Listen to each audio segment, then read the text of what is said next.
नाशिकच्या नैताळेतील मतोबा मंदिरातील मूर्ती आणि दानपेटी चोरीला गेली आहे। चांदीच्या 2 मूर्ती आणि दानपेटी घेऊन चोरटे फरार झालेले आहेत। या आधी एक मूर्ती असताना चोरी झाली होती आणि त्यामुळे गावकऱ्यांनी दुसरी मूर्ती केली। मात्र चोरीला गेलेली मूर्ती एका शेतात नांगरणी करताना आढळली होती। त्यामुळे मंदिरात 2 चांदीच्या मूर्त्या झाल्या होत्या।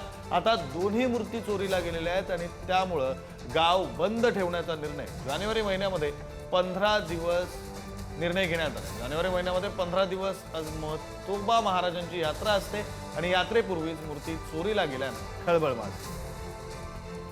अधिकचे तपशील देत आहेत प्रतिनिधी किरण ताजने। किरण, विक्रांत, खरं म्हणजे नैताळे गाव जे आहे त्या ठिकाणी जानेवारी महिन्यामध्ये मोठ्या प्रमाणात यात्रा भरत असते। लाखो भाविक त्या ठिकाणी दर्शनासाठी येत असतात। मोठं श्रद्धेचं ठिकाण ते मानलं जातं आणि अशा सगळ्या परिस्थितीमध्ये जानेवारी महिन्यामध्ये त्या ठिकाणी यात्रा भरत असते।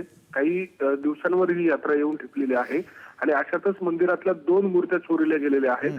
त्या मूर्त्यांचा देखील इतिहास आहे। त्यातली एक मूर्ती यापूर्वी चोरीला गेलेली होती, ती एका शेतामध्ये आढळलेली होती नांगरणी करताना आणि मग एक साधारण 1 ते 1.5 महिन्यांचा काळ मंदिरात मूर्ती नव्हती, त्यामुळे गावकऱ्यांनी दुसरी मूर्ती त्या ठिकाणी तयार केलेली होती। त्यामुळे 2 मूर्त्या झालेल्या होत्या। आता रात्रीच्या वेळेला 2 चोरट्यांनी येऊन त्या ठिकाणी असलेल्या ज्या दोन्ही मूर्त्या होत्या त्या चोरून नेल्या। त्या ठिकाणी असलेली दानपेटी सुद्धा चोरून नेलेली आहे।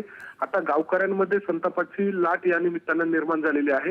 ही चोरी करणारे नेमके हे चोर कोण आहे, त्यांचा तातडीने तपास करावा, गुन्हा दाखल करावा अशा स्वरूपाची मागणी होती आणि संपूर्ण घटना सीसीटीव्ही मध्ये कैद झालेली आहे।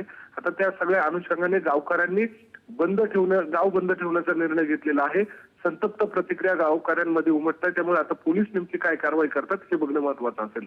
विक्रांत, धन्यवाद किरण दिलेल्या सगळ्या सविस्तर माहिती।